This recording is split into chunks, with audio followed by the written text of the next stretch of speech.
प्रणाम गुरुजी।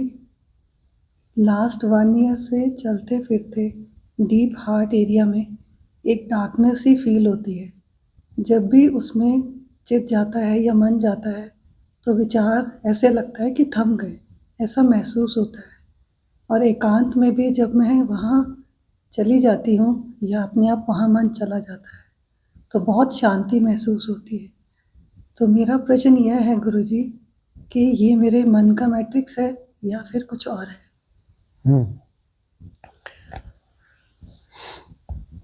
भीतर गहरे गहरे गहरे उतरते हैं। मन वहां नहीं होता, मन उथला होता है। मन जो है सतह है उस अनंत गहराई की, जहां विचलन न्यून न्यून न्यून होते होते अविचलन है, स्थिरता है।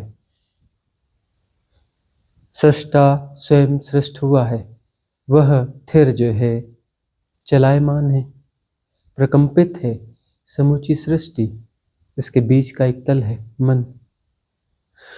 जब वह स्थिर प्रकंपित होता है, होते होते होते वही होता है ब्रह्म, वही होता है सृष्टि, वही होता है आत्मा, वही होता है मन, वही होता है चित्त, वही होता है अहंकार, वही बुद्धि। सब कुछ वही है, द्वैत है ही नहीं। जब भीतर उतरते हो गहरे, तो वहां पर निर्विचार अवस्था आती है। तुमने कहने के ढंग से, भाषा में बांधने के ढंग से ऐसा कहा कि जब वहां मन पहुंचता है तो वह शांत हो जाता है। मतलब मन वहां नहीं रहता, अमनी दशा हो जाती है। निर्विचार अवस्था का अर्थ है अमनी दशा। मन है विचारों की प्रक्रिया। मन एक प्रक्रिया है, मन कोई चीज नहीं है, प्रक्रिया है, एक विचलन है, द्वंद्वात्मक प्रक्रिया है। वहां पर द्वंद्व विसर्जित होते हैं और निर्द्वंद अवस्था आती है चित्त की गहराई में। चित्त ही आत्मा हो जाता है, ग्लिम्स घटता है, चित्त ही आत्मा होता है। अहंकार विरूप है, सतह है, अंदर उतरेंगे स्वरूप है। अंतर यात्रा स्वरूप की यात्रा है, स्वरूप की यात्रा है, जहां पर स्थिरता है। स्वरूप की ग्लिम्स घटी हैं। अच्छा है, सुंदर है। जब भी ऐसा होता है, लौट जब आती हो तो धन्यवाद के भाव से भर जाना उस ग्लिम्स के लिए। यह कोई मन का मैट्रिक्स नहीं है। लौटने पर मन अपनी द्वंद्वात्मकता को बनाए रखना चाहता है। वह कहता है कि कहीं मैट्रिक्स तो नहीं है। जब भी सच्चे अनुभव होते हैं, मन उनमें संशय पैदा करता है। साधनात्मक गहराइयों के जब भी अनुभव होते हैं, मन जरूर संशय पैदा करेगा, मन की प्रवृत्ति है।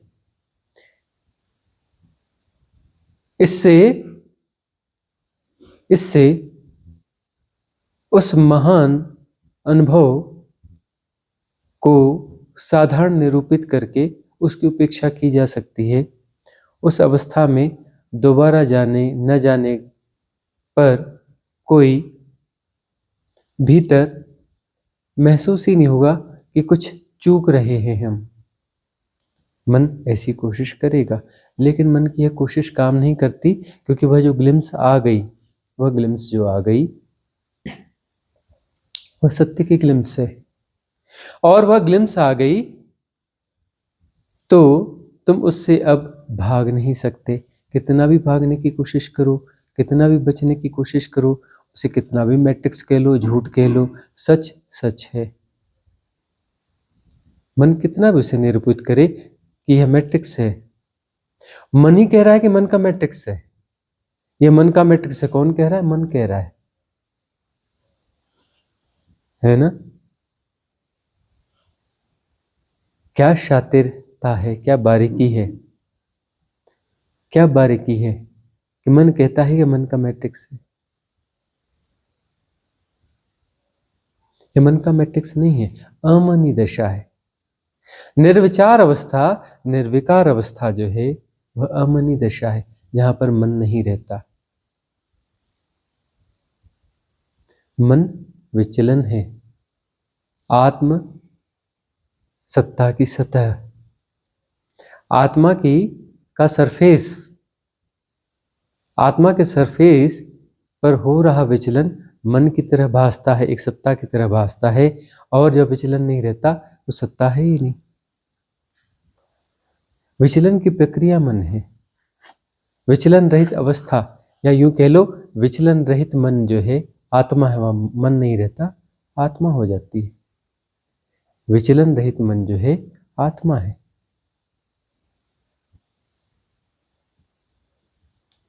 केंद्रीभूत आत्मा,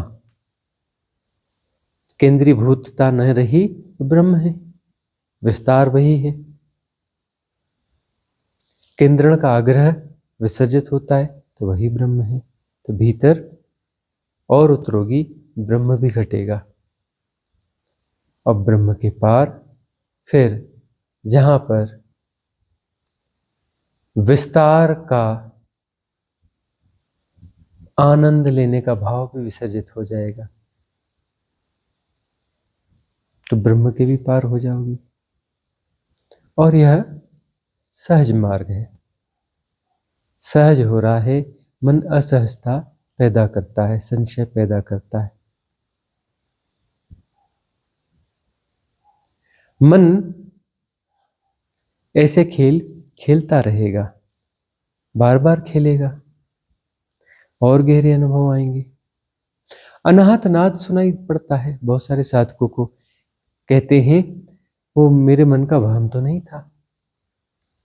जब घटता है तो आश्चर्यचकित भी होते हैं, संशय में पड़ते हैं, फिर कहते हैं कि सुनाई तो पड़ रहा है लेकिन ये मन का वहम तो नहीं है, कुछ गड़बड़ी तो नहीं है।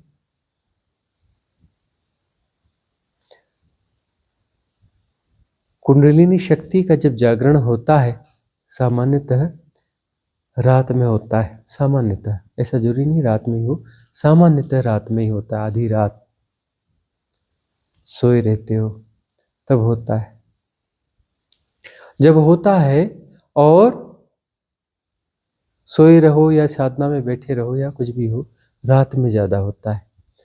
जब कुंडलिनी का जागरण होता है, जब दिव्य ऊर्जा उठती है, बहुत ज्यादा, अतिशय अतिशय, हजार हजार सूर्यों का उदय हो गया। इतनी ऊर्जा की जैसे वो पूरी सृष्टि के लिए काफी है, पूरी सृष्टि के निर्माण के लिए काफी है, इतनी ऊर्जा उठती है। और जब ऊर्जा उठती है वहां पर भी मन जो है संशय पैदा करता है, कुछ कुछ कमेंट्री करता है, कुछ कुछ कोशिश करता है, उसको मैनेज करने की कोशिश करता है, परिभाषित करने की कोशिश करता है, समझने की कोशिश करता है। लेकिन उस दिव्य ऊर्जा में कुछ ऐसा घटता है कि वह जो है न कारखाने में तूती की आवाज की तरह मन की कमेंट्री दूर कहीं सुनाई दे रही होती है, और पता चलता है हम मन नहीं है, और उसकी बात का कोई मूल्य भी नहीं होता, वह इन्फ्लुएंस भी नहीं कर पाता मन। जनरली कभी कभी कर भी देता है, जनरली नहीं कर पाता। वह ऊर्जा जब उठ जाती है तो शुरुआत में प्रभावशाली रहता है, जैसे कार्क होता है ना, ब्लास्ट हो गया, कार्क फिक गया तो फिर बात खत्म हो गई। तो शुरुआत में प्रभावशाली होता है, उस समय वह उस महान घटना को रोक भी सकता है, लेकिन ऐसा कम हो पाता है। जब वो जागरण हो जाता है तब भी वो कोशिश करता है, उसकी तब पता चलता है ये जो कमेंट्री कर रहा है कोई मूल्य ही नहीं है इसका, व्यर्थ की कमेंट्री कर रहा है। वो कुछ घटना घट रही है और उस पर उल्टी सीधी कमेंट्री कर रहा है, इररिलेवेंट। अभी जो है मन रिलेवेंट लगता है, मन की कमेंट्री चलती रहती है, लगता है बहुत रिलेवेंट है, बहुत परफेक्ट है, सही है। जबकि वो रिलेवेंट होता है,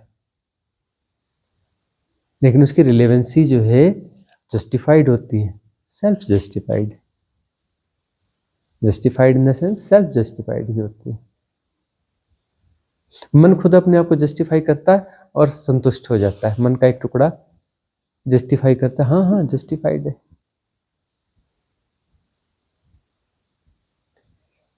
और मन इसलिए जो है समाज और बाहर भी अपने उस जो भी तथ्य हैं, जो भी बातें हैं, जो भी आग्रह हैं, उनके जस्टिफिकेशन की कोशिश करता है। कोई और स्वीकार करे, कोई और सहमति दे दे, कोशिश करता है मन। ऐसी किताबें, ऐसी कहानियां, ऐसी कथाएं, ऐसी मान्यताएं, ऐसी धारणाएं, ऐसे लोग, ऐसे व्यक्ति, ऐसा समूह उनको ढूंढता है जो उसके ढंग को स्वीकार करें, सहमति दें। वह अपनी रिलेवेंसी को बढ़ाना चाहता है और साधना है कि मन की जो रिलेवेंसी की प्रोसेस है उसे ठीक से देख पाना, यह जानना कि यह इररिलेवेंट है, बिल्कुल बेतुका, 100% बेतुका है, इररिलेवेंट है।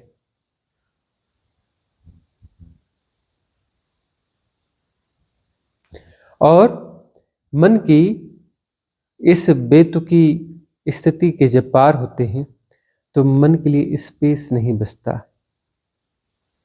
रिलेवेंसी जस्टिफाइड है, जैसे भी जस्टिफाइड है, कहीं सहयोग है उसे, इसीलिए उसके पास एक आकाश है और अपनी द्वंद्वात्मकता का खेल वो करता रहता है। यदि उसकी रिलेवेंसी, उसकी व्यर्थता दिख जाए कि वह रिलेवेंसी उसकी है ही नहीं, इररिलेवेंट है, तो उसके पास आकाश नहीं बचेगा, स्पेस नहीं बचेगा उसके प्ले के लिए। वो सतह को जो कब्जाए हुए है, वह सतह का आकाश उससे विड्रा हो जाएगा और आत्मा की अनंतता प्रकट हो जाएगी। आत्मा अनंत है तो उसकी सतह कहाँ से होगी? सतह आ गई मतलब आत्मा अनंतता को नहीं जी रही है, किसी सतह को जी रही है, भ्रांति को जी रही है, धारणा को जी रही है। आत्मा जब किसी धारणा को, मान्यता को जी रही है, किसी सतह को जी रही है, किसी आकार को जी रही है, किसी बंधन को जी रही है, तो मन है जो कि एक भ्रांति है, जो कि एक माया है। बंधन एक माया है, लेकिन उस बंधन को जिया जा रहा है। वह असीम ससीम के स्वप्न को जी रहा है। स्वप्न है, स्वप्न के अतिरिक्त कुछ है ही नहीं, स्वप्न ही है, ससीमता स्वप्न है। जैसे ही वह स्वप्न विसर्जित होता है, असीमता प्रकट हो जाती है। असीमता तो है ही, मन तो था ही नहीं, सरफेस तो था ही नहीं, विचलन तो था ही नहीं।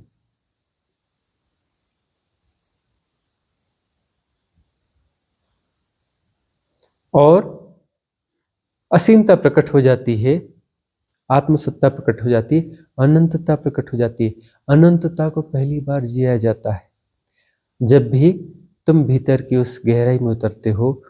बहुत आनंद आता है, आनंद असीमता का होता है, असीमता आनंद है। ससीमता दुख है, ससीमता सुख भी हो सकती है, लेकिन जो सुख है दुख का एक प्रकार है, दुख ही है। तुम्हारे देखने के ढंग की गड़बड़ी होगी, तुम्हारे कुछ जस्टिफिकेशन होंगे, दुख तुम्हें सुख मालूम पड़ते हैं, कुछ दुख तुम्हें सुख मालूम पड़ते हैं, कुछ दुख तुम्हें दुख मालूम पड़ते हैं। सुख और दुख दुख ही होता है।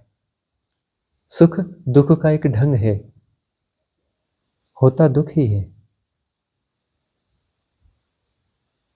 सारे आकार, सारी ससीमता दुख है। और इस भ्रांति का विसर्जन अनंतता कि अपने स्वरूप में आ जाना है। अनंतता को तब जिया जाता है, पहली बार जिया जाता है। अभी तक तो हाइपोथेसिस है, परिकल्पना है। अनंतता की परिकल्पना है, अनंतता को जिया कहाँ है? अनंतता को जीना होता है।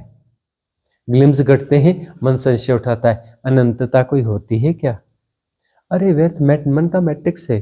अरे ऐसा है, मन ही कह रहा है, मन का मैट्रिक्स है। अनंतता के ग्लिम्स को नकारता है, क्योंकि अनंतता घट रही है तो यह माया विसर्जित हो जाएगी, सतह की, विचलन की, आकार की। आकार कितनी भी कोशिश करो, होता कहाँ है? आकाश को कितना भी काटने की कोशिश करो, कटता कहाँ है? अनंतता के टुकड़े तुम कैसे बना सकते हो? तुम कहते हो जी ये क्या है? व्रत है।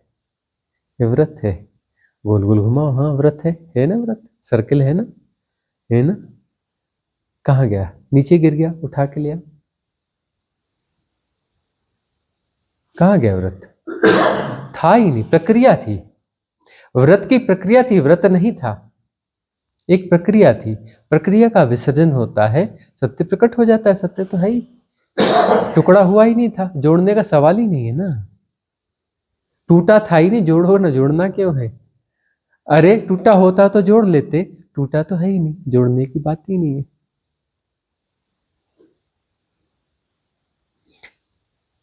आकार के सारे आग्रह विसर्जित हो जाते हैं, ससीमता के सारे आग्रह विसर्जित हो जाते हैं। असीमता तो है ही, लानी थोड़ी ना है, लाने का सवाल ही नहीं है। और वह आनंद है, असीमता, अनंतता आनंद है। ग्लिम्स मिलते हैं ना। देखो अभी तुम आनंद कहते भी तुम्हारे भीतर जो है मन आनंद की परिभाषा करने लगेगा। मन आनंद की परिभाषा नहीं हो सकती। सुख और दुख की परिभाषा होती है, वो किसी सुख की परिभाषा करेगा, किसी एक्साइटमेंट की परिभाषा करेगा। आनंद यानी आहा खूब मजे होंगे, खूब मजे होंगे, ऐसा होगा वैसा होगा, एक्साइटमेंट की बात करेगा, किसी पार्टी के किसी पीक मोमेंट की बात करेगा, चाहे कहीं भी हो, कैसी भी हो।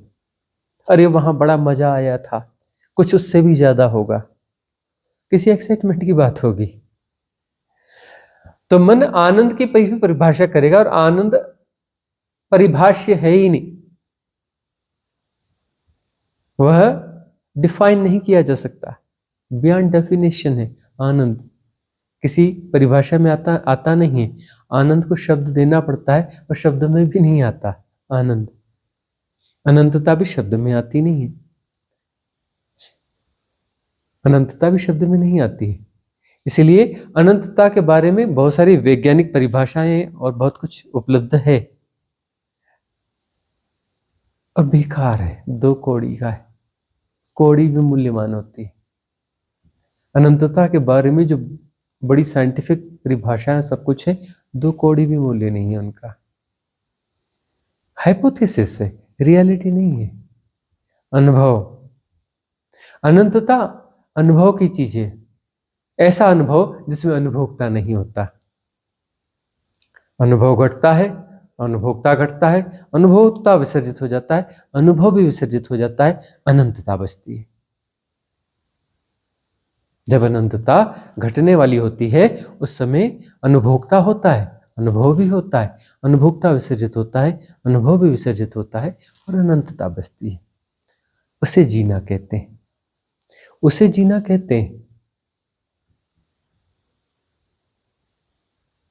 आनंद और अनंतता 2 नहीं है, एक ही, एक ही हो रहा है। अनंतता हो रही है, आनंद हो रहा है नहीं। मन की सारी परिभाषाएं है कि है, यह ऐसा है, आकार है, आकार का यह दायरा है, आकार का यह साइज है, आकार का यह ढंग है, आकार का यह रंग है, यह रूप है, यह गुण है। मन एक बांटने की प्रक्रिया है, बांटने की प्रक्रिया से मन पैदा होता है, मन होता नहीं है। उस प्रक्रिया से मन जो है भासता है, एक भ्रांत सत्ता है, लेकिन सत्ता है। जब तक एग्जिस्ट है, जब तक प्रक्रिया चल रही है तब तक तो सत्ता है ना, भ्रांत सत्ता ही सही लेकिन सत्ता है ना, है ना, वो ठहराता है, वो ठहराने से वह भी ठहरता है। जब तक वो ठहराता रहता है तब तक भी मन ठहरा हुआ है कि ये ऐसा है, ये सही है, ये गलत है, ये पाप है, पुण्य है, ऊंचा है, ये नीचा है, ये गुण है, ये ऐसा है, ये हाँ, अच्छा गुण बुरा गुण, वो हर चीज ठहराता है। ठहराते ठहराते वह भी ठहरा हुआ है। जब तक वो ठहराता है तब तक वो ठहरा हुआ है। वह है क्या आग्रह के साथ खुद उसका एग्जिस्टेंस निर्भर करता है, उसका एग्जिस्टेंस उसी पे निर्भर करता है। और दूसरों को ठहराने से उसका भी ठहरना बना हुआ है। जब वह दूसरों को ठहराना बंद कर दे उसका भी ठहरना गायब हो जाएगा, वह भी गायब हो जाएगा, वह भी एग्जिस्ट नहीं करेगा।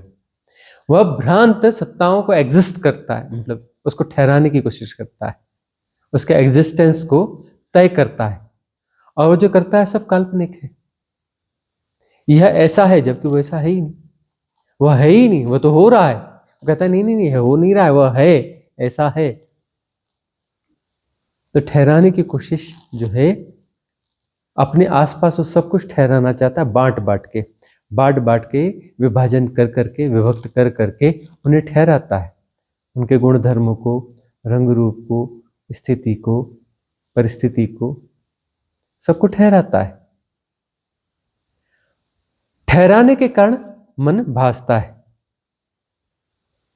यही तो मैट्रिक्स है, यही तो डीप मैट्रिक्स है।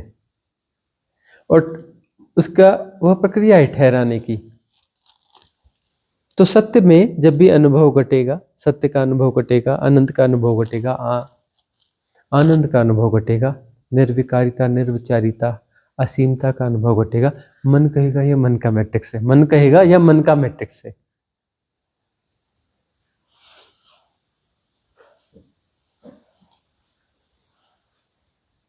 झांसे में अब नहीं आना।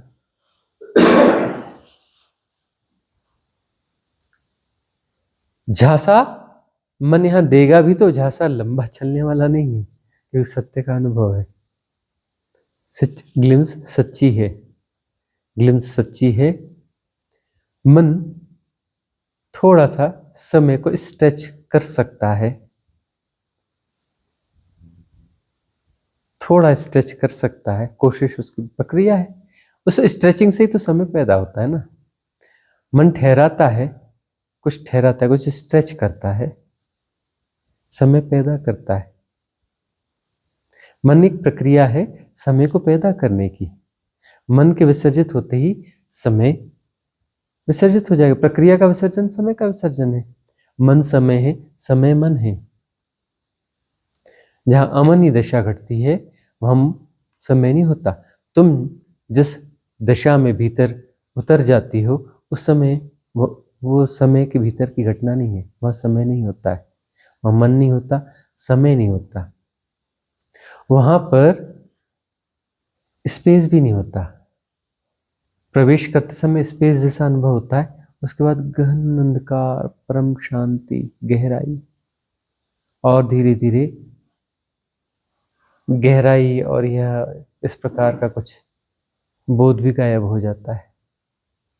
सिर्फ सजगता, चैतन्यता, वह ग्लिम्स है। देश काल के परे की ग्लिम्स है। देश और काल ही मैट्रिक्स है, मन का मैट्रिक्स है, और इस मैट्रिक्स से ही मन है, मन का एग्जिस्टेंस है। मन की सारी प्रक्रिया देश काल को जन्माने की प्रक्रिया है, और वह भी परिकल्पनात्मक है। समय भी परिकल्पनात्मक है, और वह जो स्पेस है वह भी परिकल्पनात्मक है। तो एक्चुअली इससे जो मन है, जो प्रक्रिया है, वह भी परिकल्पनात्मक है। मन की सत्ता भी परिकल्पनात्मक ही है। विभिन्न परिकल्पनाओं की प्रक्रिया में जो केंद्र पैदा होता है, ऊर्जाओं की गतिविधि, उसमें ऊर्जाओं का संलयन है। भ्रांत सत्ता क्यों है मन? मन भ्रांत सत्ता है क्यों? क्योंकि ऊर्जाओं का प्रवाह तो हो रहा है ना, ऊर्जाओं का प्रवाह हो रहा है, और बहुत सारी प्रक्रियाएं हो रही हैं ऊर्जाओं के प्रवाह की, और उनके बीच में अंतर संबंधता है, और उस अंतर संबंधता के कारण एक केंद्र पैदा हो रहा है, जहां से बहुत सारी ऊर्जा की प्रक्रियाएं हैं, वह किसी दायरे को जी रही हैं, तो वहां पर केंद्र पैदा हो ही जाएगा ना। केंद्र उन दायरों को संभाले, दायरा उस केंद्र को संभाले। ये संभालने की प्रक्रिया यदि बंद हो जाए तो फैलने की प्रक्रिया हो जाएगी। दायरों को संभालने की प्रक्रिया यदि विसर्जित हो जाए तो फैलने की प्रक्रिया शुरू हो जाएगी। भीतर उतरना शुरू हो जाता है, अंतर की गहराइयों में उतरना शुरू हो जाता है, और उतरते उतरते उतरते उतरते जो है उस केंद्र तक पहुंचोगे, और उस केंद्र के भीतर उतर जाओगे, वह केंद्र विसर्जित हो जाएगा। वह केंद्र विसर्जित हो जाएगा, और उसके बाद वहां देश है न काल है, न टाइम है न स्पेस है। परिधियों पर भटक रहे हो ना, परिधियों से केंद्र पर आना है। वह केंद्र भी भ्रांत केंद्र ही है, और उस केंद्र से भीतर प्रवेश हो जाता है, और जैसे ही भीतर प्रवेश होता है केंद्र विसर्जित, टेम्पररीली सही, ग्लिम्स का मतलब टेम्पररीली, वापस जो है उस केंद्र में प्रवेश हो जाता है। और फिर जो है अब आते हो तो अब उतने आग्रही नहीं रहते दायरों को संभालने के प्रति, तो तुम बदल जाते हो, थोड़ा फैलाव को जीते हो, फिर तुम्हारे व्यक्तित्व में परिवर्तन आता है। तुम किसी फैलाव को जी रहे होते हो, विस्तार को जी रहे होते हो। तुम लौट के आके वैसे ही नहीं हो सकते, फिर तुम्हारे मन का ढंग बदल जाता है, तुम्हारा व्यक्तित्व बदल जाता है, और जाते जाते जाते तुम राजी होने लगते हो।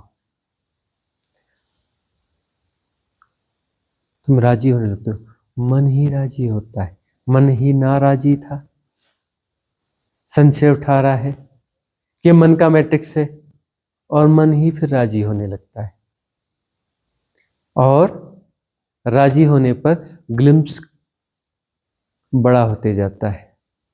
तुम जब लौट के आते हो, जहां थे तो देश काल के परे थे, समय नहीं था, लौट के आते हो तो फिर वह समय का मेजरमेंट आ जाता है।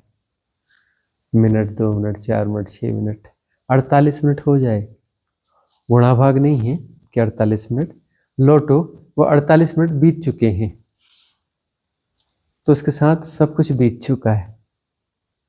मिनट, घंटे, दिन, साल सब बीत चुका, सब बात खत्म हो गई। अब समय में प्रवेश नहीं हो सकता। अब समय सिर्फ एक यूटिलिटेरियन फैक्ट हो सकता है, सम्मोहन नहीं। अभी समय सम्मोहन हो गया है, यूटिलिटेरियन फैक्ट नहीं बचा है। हिप्नोटिज्म है समय। समय हिप्नोटाइज हो, समय तुम्हारे लिए सत्य सत्ता जैसा है, सत्य की सत्ता है। समय तुम्हारे लिए सत्य की सत्ता है, जबकि वह एक यूटिलिटेरियन फैक्ट है, व्यवहारिक सत्य है। सत्य है ही नहीं, व्यवहारिक सत्य है ना जो सत्य नहीं है, सत्य की तरह भास रहा है, उपयोगिता है।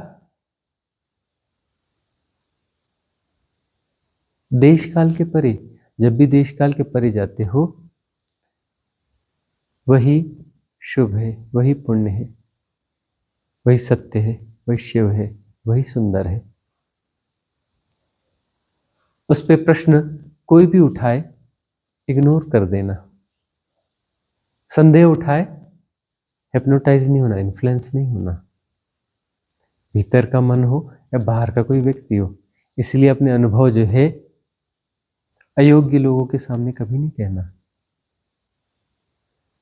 अपने अनुभव सदा सदगुरुओं के साथ कहे जाते हैं, इन्फ्लुएंसर्स के पास, किसी के पास भी नहीं कहे जाते, क्योंकि वो गलत व्याख्या कर देंगे, वो तुम्हारे मन की प्रक्रिया को सहयोग देना चालू कर देंगे, मन के गुणाभाग को सहयोग देना चालू कर देंगे।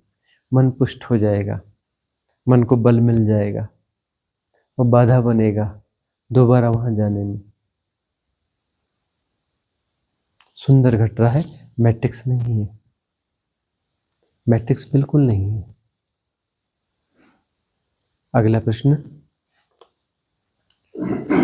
कम्युनिटी का है तुम्हारा? है कम्युनिटी का है। हाँ, किसका? नीरू जी का प्रश्न है। नीरू जी का प्रश्न है। देहरादून। प्रणाम गुरुजी। हम्म। आजकल गले के साथ साथ नाक में भी बहुत प्रेशर महसूस होता है, इसका क्या अर्थ है?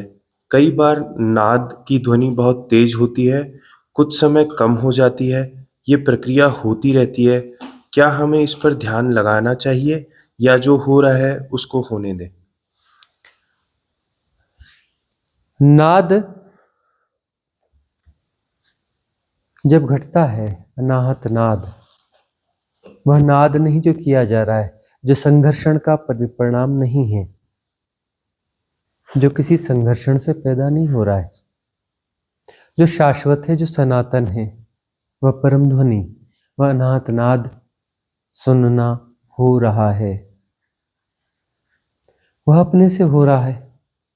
उस पर ध्यान लगाना चाहिए कि नहीं लगाना चाहिए, यह सवाल नहीं है। तुम सिर्फ शांत बैठे रहो, जानना होता है। उस पे कंसंट्रेशन नहीं करना, कंसंट्रेशन से बचना। Don't concentrate. वह तो हो रहा है और जानना होगा। तुम शांत बैठ जाओ, शांत बैठ जाओ। नाद अपने आप गूंज रहा है, सुनाई पड़ेगा। बीच बीच में थोड़े विचार वगैरह भी आते हैं नाद के साथ में, शुरुआती दौर में। क्यों आते हैं? अनाहत नाद चौथे शरीर की घटना है, विचार भी चौथे शरीर की घटना है। चौथे शरीर की घटना है ना। विचार चौथे शरीर का लोअर पार्ट है, अनाहत नाद चौथे शरीर का अपर पार्ट है। लेकिन जब अंतर यात्रा में जाते हैं, तुम इस शरीर में जी रहे हो, भौतिक शरीर से बहुत ज्यादा हिप्नोटाइज हो, इसी तल को जी रहे हो।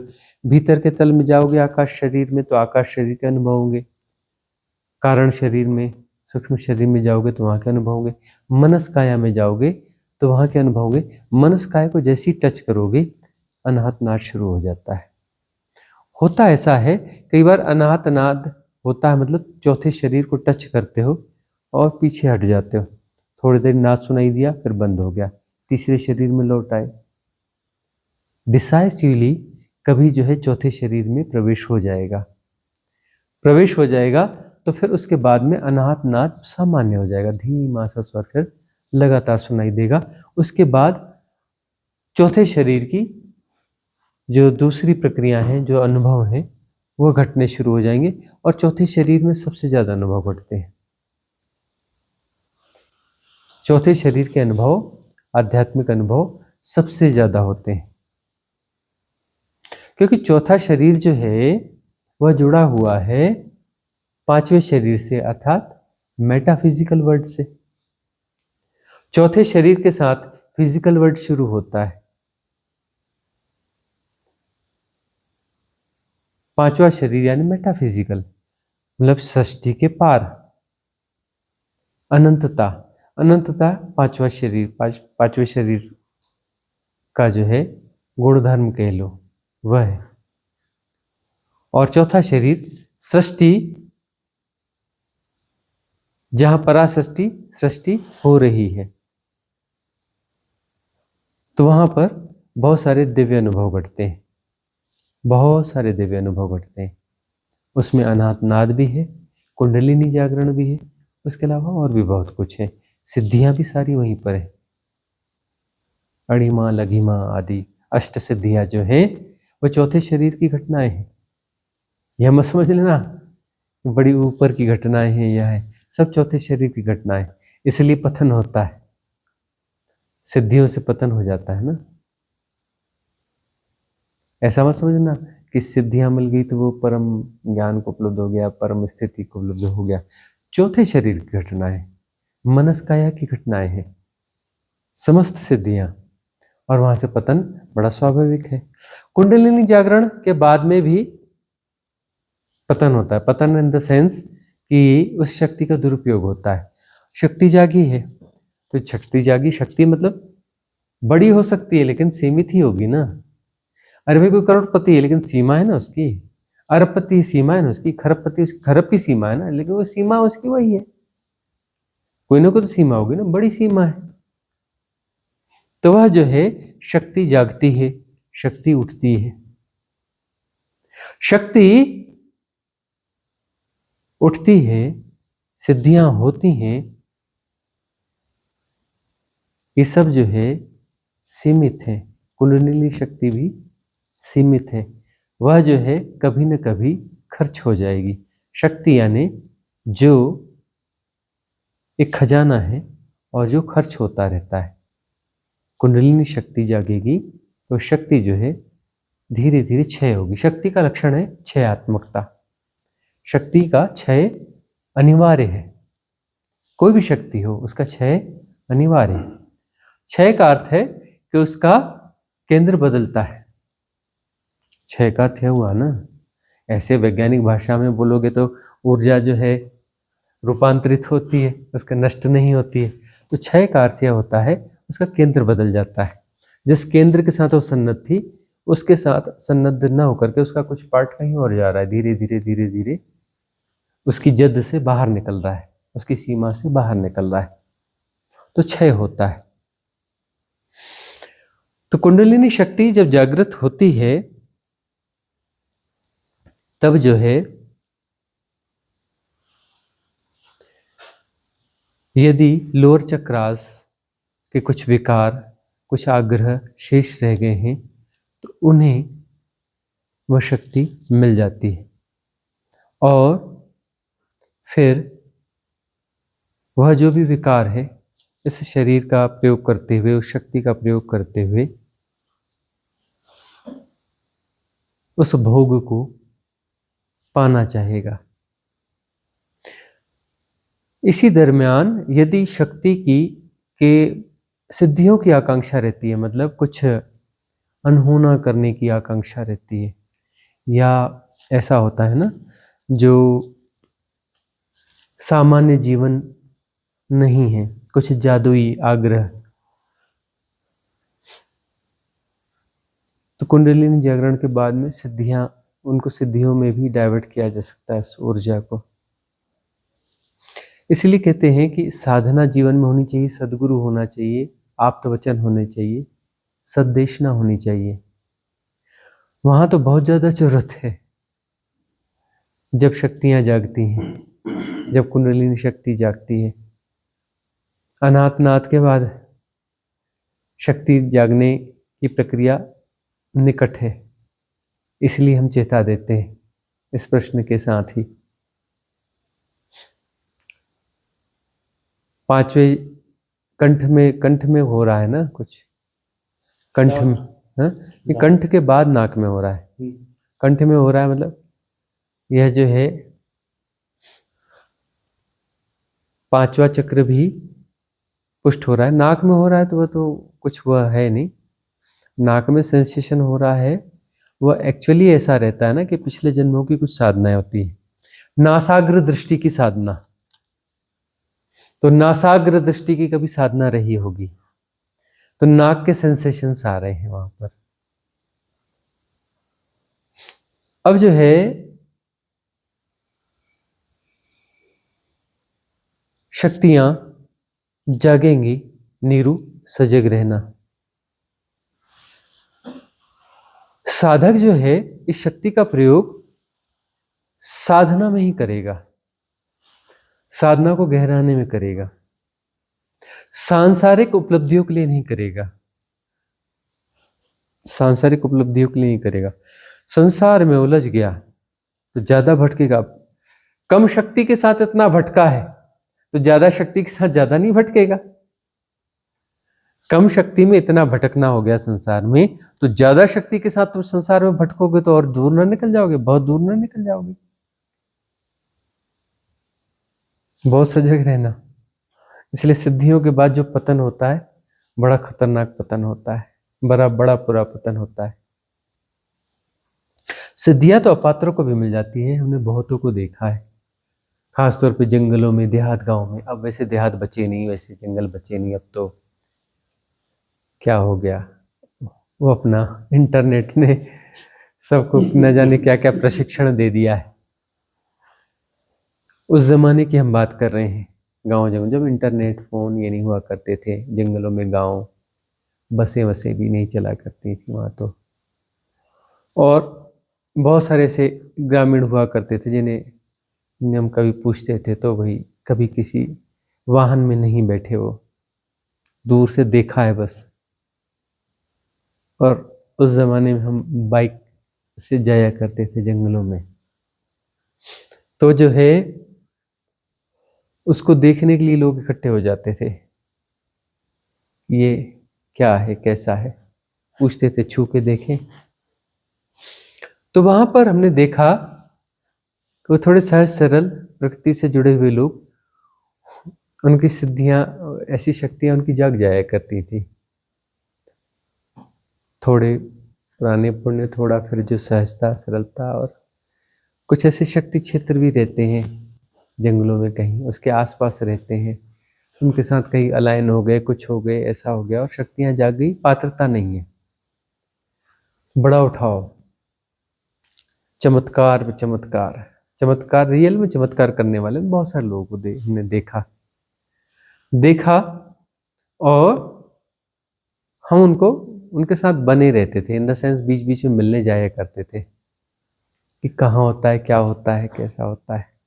और बाद में उनका पतन देखा, ज़्यादा समय तक टिकता ही नहीं उनका, बहुत जल्दी वो शक्तियाँ सिद्धियाँ सब साफ हो जाती हैं और उसके बाद उनका जो जीवन बड़ा विरूप कुरूप हो जाता है, बड़ा विरूप और बड़ा कुरूप हो जाता है उनका जीवन। जबकि वो बड़े सहज सरल, बहुत अच्छा लगता था उन लोगों के साथ ना, उसको पहले बहुत अच्छा लगता था, बड़े सहज बड़े सरल, इसलिए तो सिद्धियां घट गई, सहजता सरलता में सिद्धियां घट गई। बाद में वो कनिंग हो गए, खतरनाक रूप से कनिंग हो गए, बड़ा भारी पतन होता है। पतन के बाद जो कनिंगनेस आती है ना, बहुत बुरा पतन होता है, बहुत बुरा पतन होता है। अब हम इसलिए भी देखते थे कि सिद्धियां हमें तो मिल गई थी, तो हमारी 5 साल की उम्र भी न थी जब हमें पूरी सिद्धियां मिली थी, 8 सिद्धियां, 8 सिद्धियां मिली थी। और जो है उसके 3 दिन के अंदर अंदर हमें समझ में आ गया था कि इसका प्रयोग नहीं करना है। छोटे मोटे बस प्रयोग किए थे हमने, छोटे मोटे प्रयोग किए थे और उतने में ही समझ में आ गया था इनका प्रयोग नहीं करना है। और हमने एकांत में किया था, किसी को प्रदर्शन नहीं किया था, किसी के सामने प्रदर्शन नहीं किया था, और फिर जो है उसे विसर्जित कर दिया कि नहीं, नहीं चाहिए। फिर जो है नहीं चाहिए में फिर एक लंबा समय लगा, फिर पात्रता विकसित की, साधना हुई, फिर पात्रता विकसित हुई और फिर जो है फिर कुंडलिनी जागरण हुआ। बगैर कुंडलिनी जागरण के सिद्धियां मिल जाना दिक्कत वाला काम होता है। फिर कुंडलिनी जागरण हुआ और उसके बाद सिद्धि का आग्रह नहीं था।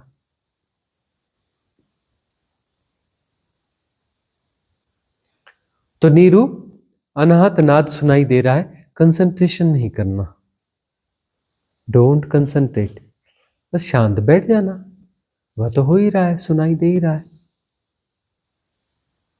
और अनाहत नाद तो फिर अभी जोर से सुनाई दे रहा होगा तो बाद में धीरे सुनाई देगा, हमेशा सुनाई देगा, वह तो साथ ही रहता है। जब भी एकांत शांति रहेगी तुम बैठोगे चुपचाप और नाद धीमा धीमा, अनाहत नाद तो सुनाई देता ही रहता है, वो अनाहत नाद ही होता है। ची पी टी की बात नहीं कर रहे हम, बोले हमको ची झिंगुर की आवाज सुनाई देती है, फलाना सुनाई देता है, वह सुनाई देता है। हमें झिंगुर की आवाज सुनाई देती है, टी सुनाई देती तो टी है, ची सुनाई देती तो ची है, पी सुनाई देती तो पी है, वो अनाहत नाद थोड़े ना है ना। तो अनाहत नाद होता है, ओमकार का नाद होता है, स्पष्ट होता है।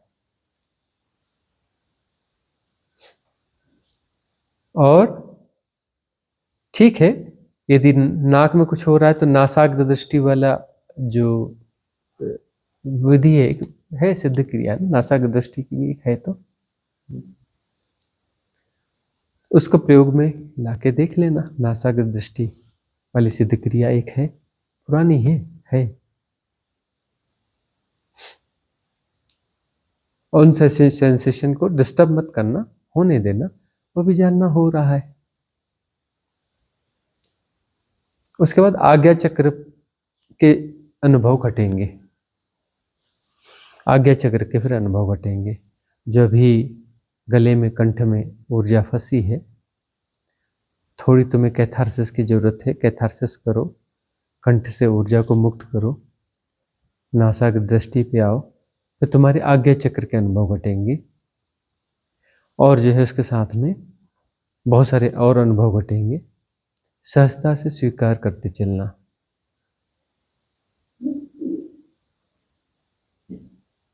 और तुम्हें तो घबराने की बहुत जरूरत नहीं है, हम भी तुम्हारे साथ हैं, मां आनंदमयी भी तुम्हारे साथ है। तुम उनकी गोद में खेली हो, उनकी प्रिय रही हो, उनकी ऊर्जाएं भी तुम्हारे साथ हैं, और हम तो तुम्हारे साथ ही हैं। मंगल होगा, कल्याण होगा। अगला प्रश्न किसी का है कि आज समाप्त करेंगे? ठीक है, आज का यहीं समाप्त करते हैं, मंगल कामना करेंगे। भवतु सब मंगलम,